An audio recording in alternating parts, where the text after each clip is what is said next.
नमस्ते। Good morning. हम सब अपने master doctor Samuel Hahnemann sir, अपने गुरु, अपने टीचर्स, पेरेंट्स के आशीर्वाद से आज की जर्नी को स्टार्ट करते हैं।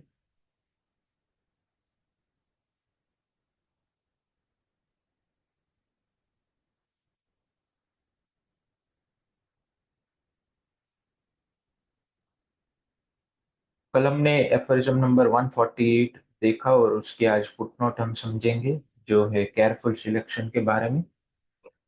काफी इम्पोर्टेंट फुटनोट है ये। But this laborious, sometimes very laborious, search for and selection of the homeopathic remedy most suitable in every respect to each morbid state is an operation which, notwithstanding all the admirable books for facilitating it, still demands the study of the original sources themselves, and at the same time a great amount of circumspection and serious deliberation, which have their best rewards in the consciousness of having faithfully discharged our duty. तो ये जो laborious और ये जो homeopathic दवाई को search करने की, सिलेक्शन करने की जो हमें काम करना है, वो काफी लेबरियस है, यानी कि काफी उसमें मेहनत करनी पड़ती है।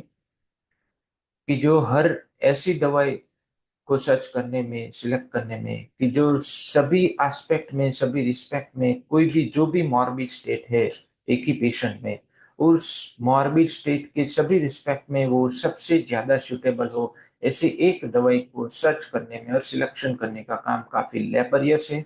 और ये लेबरियस वर्क एक ऑपरेशन है, एक ऑपरेशन की तरह है। यानी कि हमें उस ऑपरेशन किसको कहते हैं? उसको ऑपरेशन कहते हैं जो काफी तालमेल के साथ किया जाए, जिसमें एक पूरा ऑर्डर हो उसकी, उस कार्य को करने का, उसको ऑपरेशन कहते हैं। Operation which, not with standing all the admirable books for facilitating it, भले ही काफी सारी अच्छी अच्छी बुक्स उसको फैसिलिटेट कर रहे हैं, फिर भी ये काम को करने के लिए, इस वर्क के लिए काफी सारा डिमांड रहता है। इन सब बुक्स के बावजूद ये डिमांड करते हैं किसकी? The study of original sources themselves. Original source book है, उसी की स्टडी डिमांड करते हैं, जैसे हम कर रहे। एक सोर्स बुक को हमने किया, that is theory of chronic disease by doctor Samuel Hahnemann sir. अभी हम उसी उसी की सोर्स बुक के रिलेटेड जो कर रहे वो है ऑर्गेनॉन। तो ये सोर्स बुक की स्टडी डिमांड करती ही रहती है। हर एक केस को सॉल्व करने के लिए कुछ ना कुछ ऐसा होगा जिसको समझने के लिए आपको इस सोर्स बुक में ढूंढना पड़ेगा। तो इसीलिए पहले हम इसको अच्छे से समझेंगे तो धीरे धीरे ये हमारी एक्शन में आएगी। And at the same time a great amount of, और उसी के साथ साथ हमें काफी सारा सर्कमस्पेक्शन चाहिए। सर्कमस्पेक्शन मीन सभी और से हमें इंस्पेक्शन कर लेना है, उसको सर्कमस्पेक्शन कहते हैं। एंड सीरियस डेलिब्रेशन, यानी कि एक सीरियसता के साथ केस पे ऊपर हमें डेलिबरेटली ध्यान देना होगा। तो ये सब कुछ चाहिए, which have their best rewards in the consciousness of having faithfully discharge. और ये किस किस तरीके से आती है ये जो सीरियस डेलिब्रेशन, ये great amount of circumspection, study of original source, ये कैसे आता है? ये किसका रिवॉर्ड बन के आता है?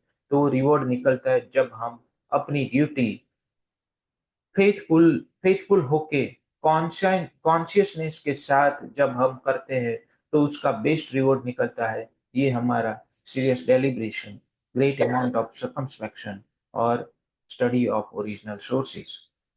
तो ये ऐसे ही नहीं आता, कोई ऐसे ही इसको समझ नहीं सकता, सर्कमस्पेक्शन कर ही नहीं सकता जब तक वो फेथफुली अपनी ड्यूटी को निभा ना रहा हो। How could this laborious, care demanding task, by which alone the best way of curing diseases is rendered possible, please the gentlemen of the New Mongrels Act who assume the honorable name of homeopathists and even seem to employ medicines in form and appearance homeopathic, but determined upon by them anyhow, and who, when the unsuitable remedy does not immediately give relief, in place of laying the blame on their unpardonable ignorance and laxity in performing the most and important and serious of all human affairs, ascribe it to homeopathy, which they accuse of great imperfection. If the truth be told, its imperfection consists in these, that the most suitable homeopathic remedy for each morbid condition does not spontaneously fly into their mouths like roasted pigeons without any trouble on their own part.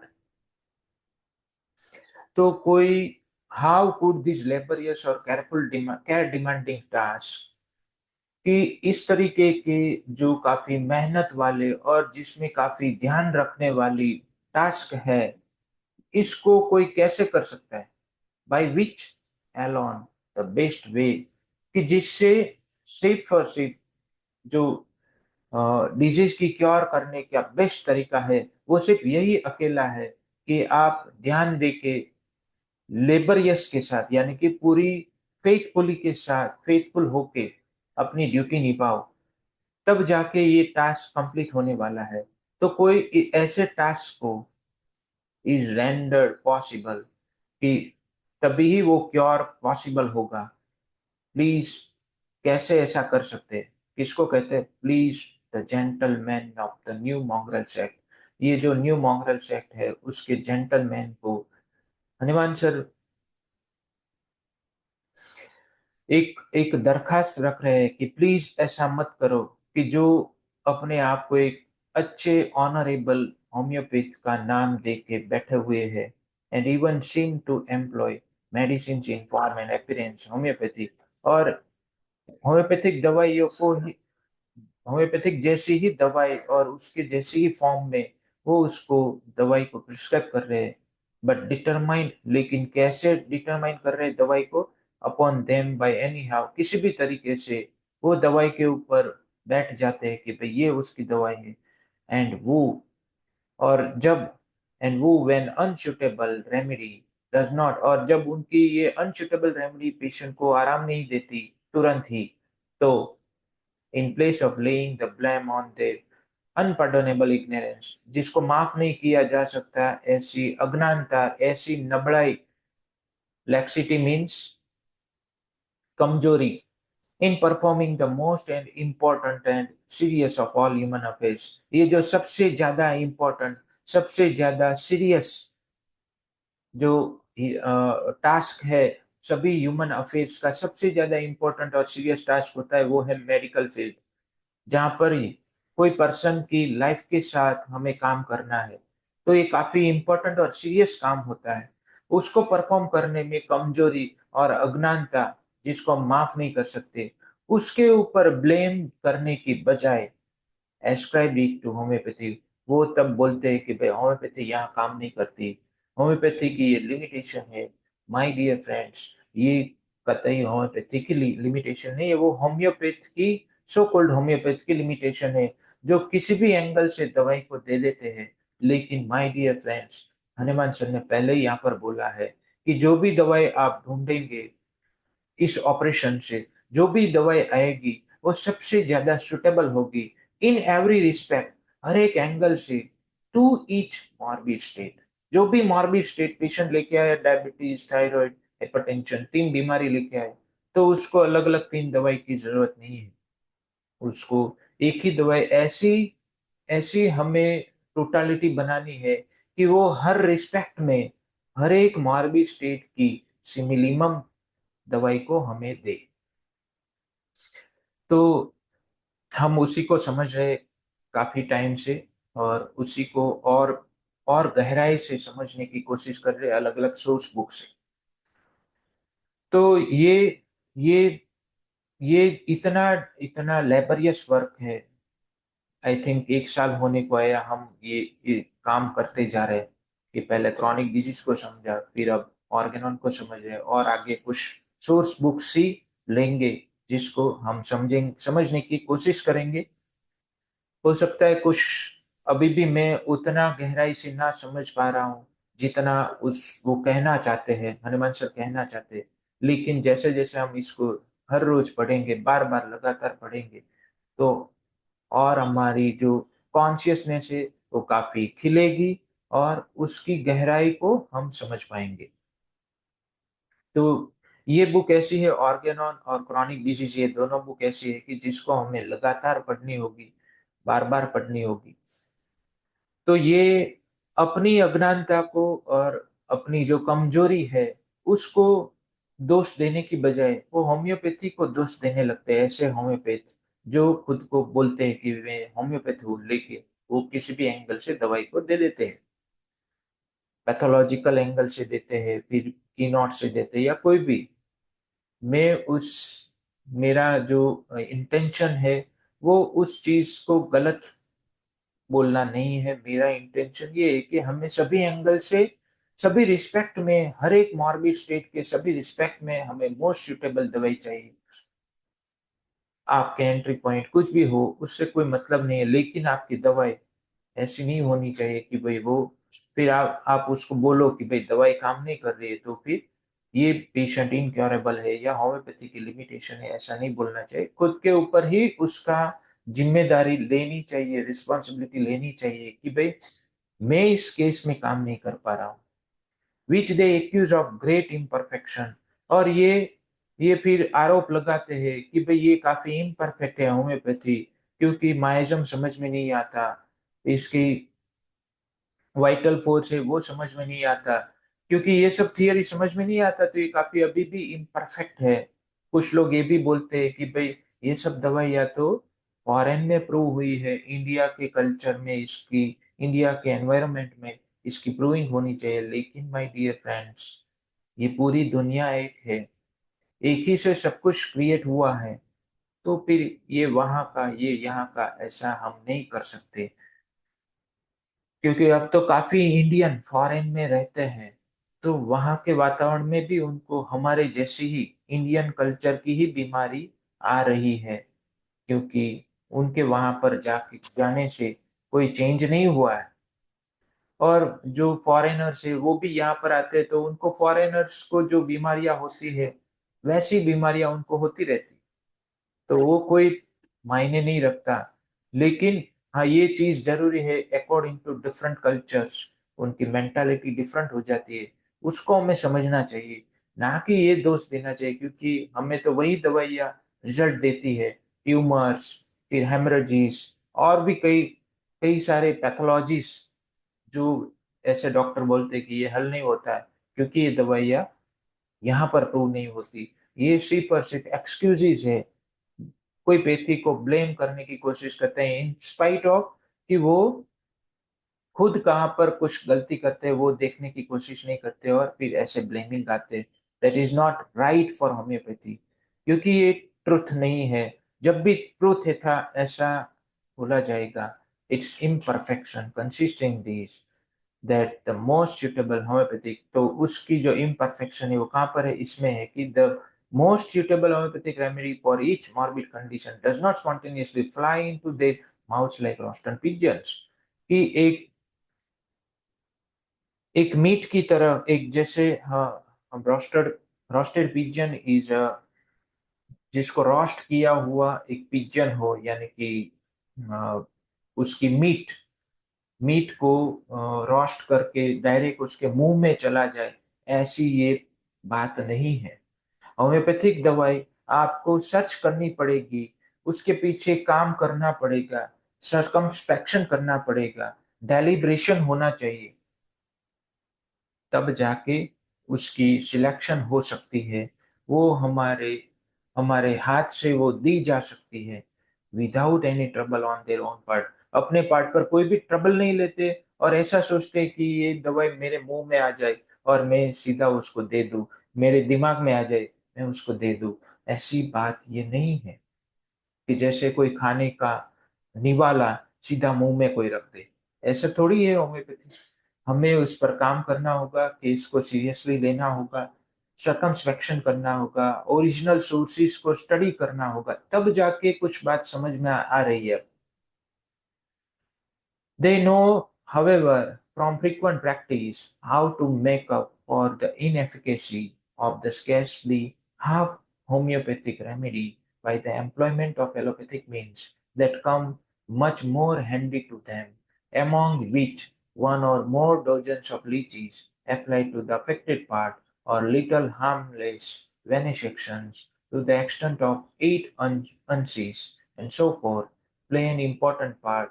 And should the patient, in spite of all these, recover, they extol their venesections, leeches, etc., alleging that had it not been for this, the patient would not have been pulled through, and they give us to understand in no doubtful language that these operations derive without much exercise of genius from the pernicious routine of the old school, in reality contributed the best share towards the cure. तो वो लोग जानते हैं अपनी frequent practice से कि कैसे जो वो हाफ होम्योपैथिक रेमेडी है उनकी उनकी इनइफिकेसी को कैसे वो मैकअप करना चाहते हैं, यानी कि वो छुपाना चाहते हैं या उसको कवर कर रहे हैं by employment of allopathic means, allopathic दवाइयाँ देके वो कैसे उनकी जो हाफ होम्योपैथिक मेथड है उसको उनकी बिन असरकारकता को कवर कर रहे हैं। That makeup they that come much more handy to them, और ये उसके हाथों में तो काफी बार से ऐसा होता ही रहता है। among which one or more dozens of leeches, जिसमें से एक है कि भाई लीचीज को अप्लाई करना, वेनेसेक्शन करवाना, प्ले एन इम्पोर्टेंट पार्ट, ये उसका इम्पोर्टेंट पार्ट हो जाता है, या फिर एक्सरसाइज करवाना। अभी हम उसको और लंबा कर सकते हैं कि एक्सरसाइज करवाना, फिर फूड रिस्ट्रिक्शंस पे ले जाना, या फिर कोई ऐसी दवाई को चलाना जो एलोपैथिक के पार्ट की हो, या फिर बायोकेमिक दवाइयों को चलाना, मदर टिंचर को देना, फिर टॉपिकल एप्लीकेशन देना, ये सब कुछ होम्योपैथी का पार्ट नहीं है। ये सब कुछ अप्लाई जब करते हो आप होम्योपैथिक प्रैक्टिस के साथ, दवाई के साथ, तो इसको कहते हैं हम अपनी इनएफिकेसी जो है प्रैक्टिस की उसको छुपा देना, ऐसी ट्रीटमेंट करके।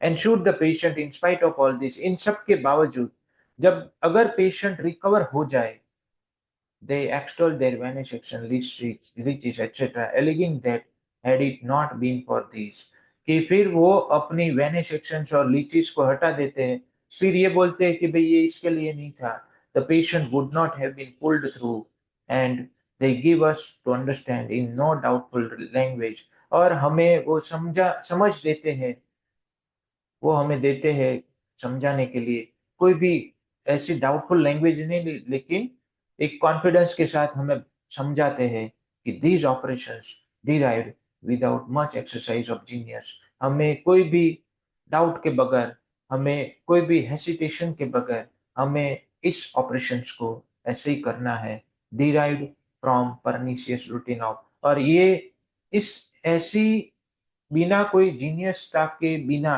जीनियस की एक्सरसाइज के बिना, इंटेलेक्चुअल कैपेबिलिटी के बिना, परनीशियस रूटीन से, यानी कि ओल्ड ओल्ड जो एलोपैथिक मीन्स है उसकी वजह से जो रिकवरी आई है, उसको ये बोलेंगे कि ये होम्योपैथी से हुआ है, ये बोलेंगे कि ये क्योर की तरफ उसका बेस्ट शेयर कंट्रीब्यूट कर रहे वो।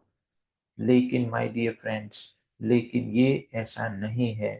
But if the patient die under the treatment, लेकिन अगर पेशेंट मर गया उसी ट्रीटमेंट में, as not unfrequently happens, means यहाँ पर 2 बार नेगेटिविटी आई, मींस एज फ्रीक्वेंटली हैपेंस, यानी कि ऐसा बार बार वो देखेगा, वो फिजिशियन ऐसा देखेगा अपनी प्रैक्टिस में कि पेशेंट क्योर नहीं हो रहा है बल्कि और ग्रीवियस डिसऑर्डर्स में जा रहा है।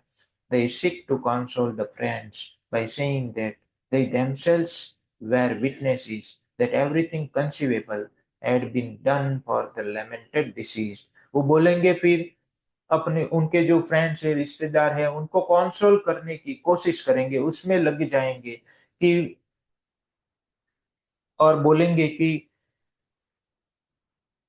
कि उन्होंने खुद ये विटनेस किया है कि हमसे जो भी हो सकता था इस पेशेंट के लिए हमने वो सब किया, लेकिन सब कुछ हमारे हाथ में नहीं है। वो would do this privilege pernicious tribe the honor to call them after the name of the very laborious but salutary art homeopathic physicians। और ये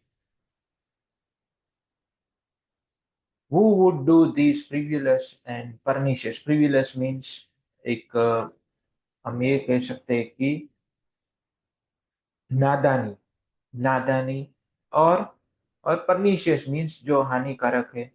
tribe the honour to call them, कौन ऐसा इस तरीके की इसके ट्रिबल, ट्रिबल मीन्स एकदम हल्की, कि ये मान लेने की, अपने आप को बुलाने की कि भाई I am a homeopathic physician, ऐसा करके ऐसा कौन करेगा। Who would do this after the name of the very laborious but salutary art, कि उसके जो ये जो आर्ट है वो काफी लेबरियस है लेकिन सैल्यूटरी है, ऐसी आर्ट के पीछे होम्योपैथिक फिजिशियन अपने आप को कौन ऐसा करके बोलेगा। May the just recompensate recompense await them, उनके उनके लिए रिकम्पेंसेशन उनकी राह देख रही है। And that when taken ill, जब भी वो बीमार होंगे, they may be treated in the same manner, उसी को इसी तरीके से ट्रीट किया जाएगा, क्योंकि लॉ ऑफ अट्रैक्शन यहाँ पर काम कर रहा है।